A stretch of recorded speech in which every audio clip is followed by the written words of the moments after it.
Interim গভর্নমেন্টকে আমরা সুস্পষ্ট হুঁশিয়ারি করতে চাই।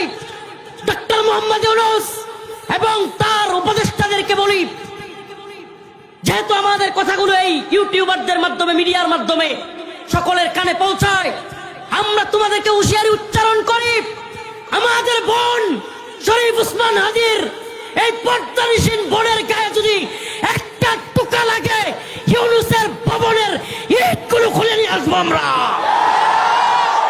সাবধান করে দেই, আমাদের পর্দানিসীন বোন কিংবা ফিরনাস শহীদ শরীফ ওসমান হাদির ছেলে যদি আহত হয়, তোমাদের একটার অস্তিত্ব বাংলাদেশে থাকবে না।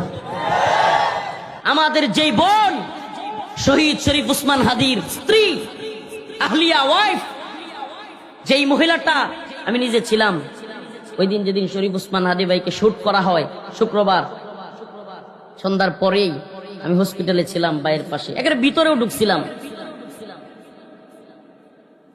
এই শহীদ শরীফ ওসমান হাদি ভাইয়ের ভাই ভিতরে আসছে, ওনার আত্মীয় স্বজন আসছে, কিন্তু দেখেন শহীদ শরীফ ওসমান হাদির স্ত্রী কতটা পর্দানিসীন। সুবহানাল্লাহ, জেনারেল শিক্ষিত একটা যুবক, কিন্তু তার স্ত্রী এতটাই পর্দাশীল যে তার স্বামী ভিড়ের মধ্যে, বিশাল মানুষ, এখানে উনি আসেন নাই, দোয়া করেছেন ঘর থেকে, খবর রেখেছেন।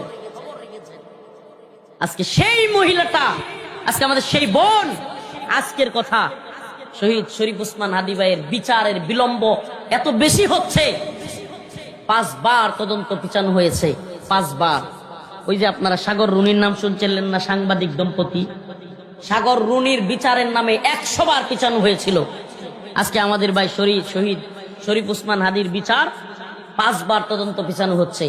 আজকে না পেরে বাধ্য হয়ে সেই পর্দানিসীন মহিলা, আমাদের সেই বোন শহীদ শরীফ ওসমান হাদি ভাইয়ের স্ত্রী আজকে সামনে রাস্তায় আসতে বাধ্য হয়েছে।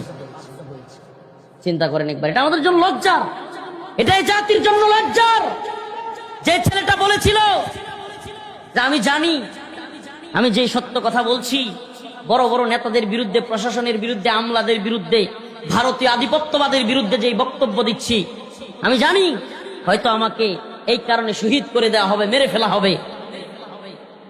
আমি তো জানি যে আমি ছোট্ট একটা জীবন লিড করব, হয়তো অল্প বয়সে দুনিয়া ত্যাগ করব, কিন্তু আমার ইচ্ছা, আমার আকাঙ্ক্ষা যে আমাকে যদি মেরেও ফেলা হয়, অন্তত পক্ষে আমার বিচারটা যেন করা হয়। প্রিয় ভাইরা আমার, বন্ধুগণ আমার, হে যুব সমাজ, আজকে যেহেতু যুবকদের উদ্যোগে